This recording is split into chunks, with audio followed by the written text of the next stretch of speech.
Hi, welcome back to our channel Home Tuition Tamil. Today's topic 4th standard Tamil term 2 பருவம் 2 முதலாம் பாடம் காவல்காரர். இதோடைய book back exercise பார்க்கலாம். பக்கம் 3 எடுங்க. முதலாவது பாருங்க, சரியான விடையை தெரிவு செய்து எழுதுவோமா. ஃபர்ஸ்ட் ஒன் என்ன சொல்லியிருக்காங்க, பெயர் இல்லாத இச்சொல்லை பிரித்து எழுத கிடைப்பது பெயர் கூட்டல் இல்லாத. டிக் பண்ணிட்டு இந்த எழுதிக்கோங்க. 2 வைக்கோல் மேலே துணியை சுற்றி வைத்திருக்கும் பொம்மை இத்தொடரில் அடிக்கோடிட்டு சொல்லின் எதிர்ச்சொல். மேலே கீழே, கீழே எழுதிக்கோங்க. 3 அசைய கூட்டல் இல்லை இதனை சேர்த்து எழுத கிடைக்கும் சொல் அசையவில்லை. டிக் பண்ணிட்டு எழுதிக்கோங்க. நித்தம் இச்சொல்லுக்குரிய பொருள் நாளும். எழுதிக்கோங்க, நாளும். டிக் பண்ணிட்டு எழுதிக்கோங்க. வினாக்களுக்கு விடையளிக்க. முதலாவது பாருங்க, தோட்டத்தின் நடுவே காவல்காரர் எப்படி நின்றிருந்தார். கொஷின் நான் ஆன்சர் நோட்டில் எழுதியிருக்கேன், அதை காமிக்கிறேன். நீங்களும் என்ன பண்ணுங்க, எழுதிக்கோங்க. முதலாவது ஆன்சர் பாருங்க, தோட்டத்தின் நடுவே காவல்காரர் ராஜா போல் நின்றிருந்தார். தோட்டத்தின் நடுவே காவல்காரர் ராஜா போல நின்றிருந்தார். நெக்ஸ்ட் செகண்ட் கொஸ்டின், இப்பாடலில் வரும் காவல்காரர் எவ்வாறு காவல் காத்தார்.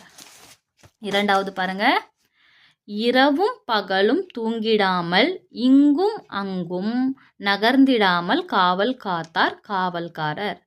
எப்படி பார்த்தார் அவரு, இரவும் பகலும் தூங்கிடாமல் இங்கும் அங்கும் நகர்ந்திடாமல் காவல் காத்தார் காவல்காரர்.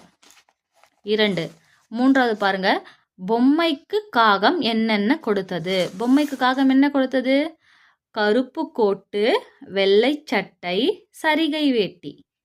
3 எழுதிக்கோங்க, பாயிண்ட்ஸாக எழுதிக்கிட்டா ஈஸியாக இருக்கும். கருப்பு கோட்டு வெள்ளை சட்டை சரிகை வேட்டி. 4 பொம்மைக்கு காகம் என்னென்ன கொடுத்தது பார்த்துட்டோம். 4 பாருங்க, காகம் கொடுத்த ஆடைகளை காவல்காரர் ஏன் அணியவில்லை. ஏன் அணியில பார்க்கலாமா. காவல்காரர் உயிரற்ற பொருள் என்பதால் காகம் கொடுத்த ஆடைகளை காவல்காரர் அணியவில்லை. காவல்காரர் உயிரற்ற பொருள் என்பதால் காகம் கொடுத்த ஆடைகளை காவல்காரர் அணியவில்லை. முதலாவது கொஸ்டின் எழுதிக்கோங்க.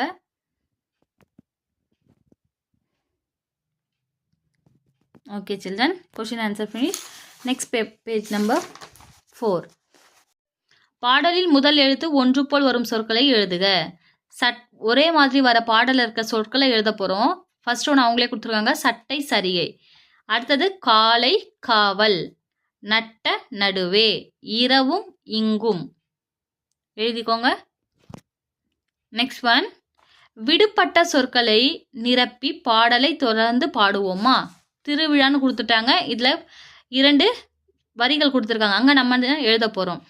எங்கள் ஊர் திருவிழா மகிழ்ச்சி தரும் பெருவிழா, கண்ணை கவரும் கண்ணாடி காற்றில் பறக்கும் காற்றாடி. நெக்ஸ்ட் லைன் நீங்கள் எழுதிக்கோங்க. இங்கே தெரியுதா சில்ட்ரன். வண்ண வண்ண பலூன்கள் அழகான பொம்மைகள் வந்து பார்த்து மகிழுங்கள் முந்தி வாங்கி செல்லுங்கள். எழுதிக்கோங்க. வண்ண வண்ண பலூன்கள்.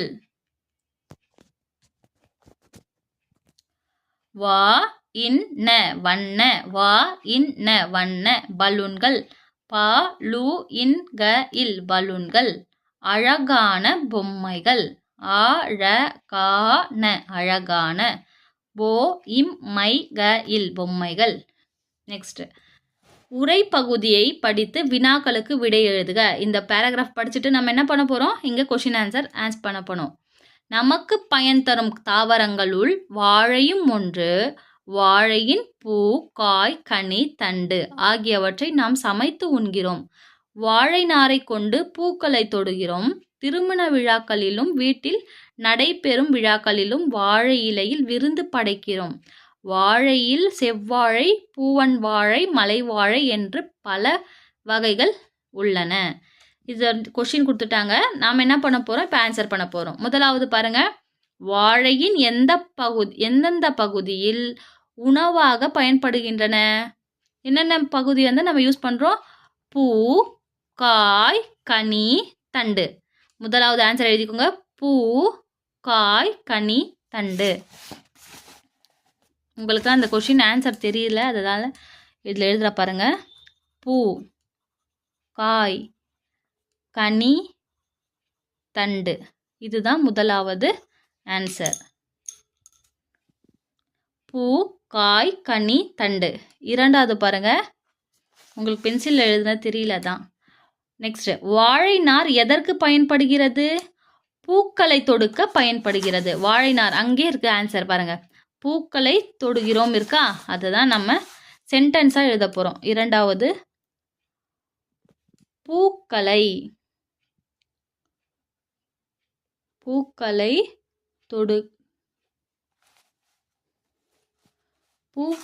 தொடுக்க பயன்படுகிறது.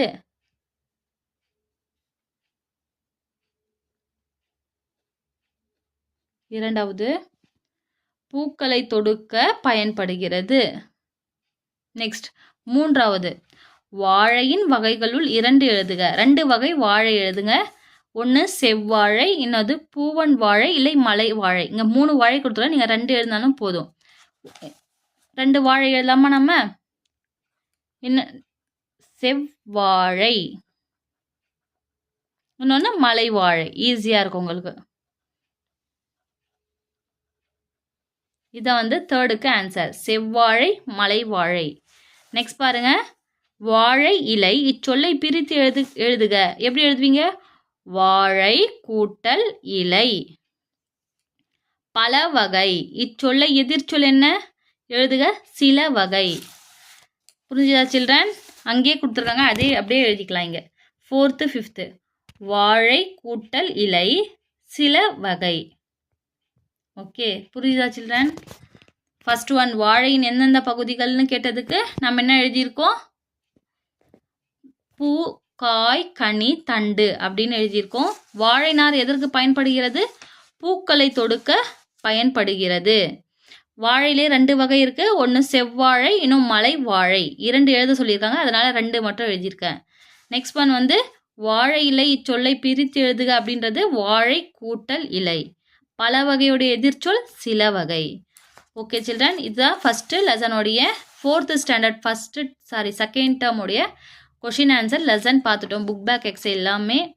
Okay children, next lesson next வீடியோவில் போகிறேன். லைக் பண்ணுங்கள், ஷேர் பண்ணுங்கள், சப்ஸ்கிரைப் பண்ணுங்கள். தேங்க்யூ.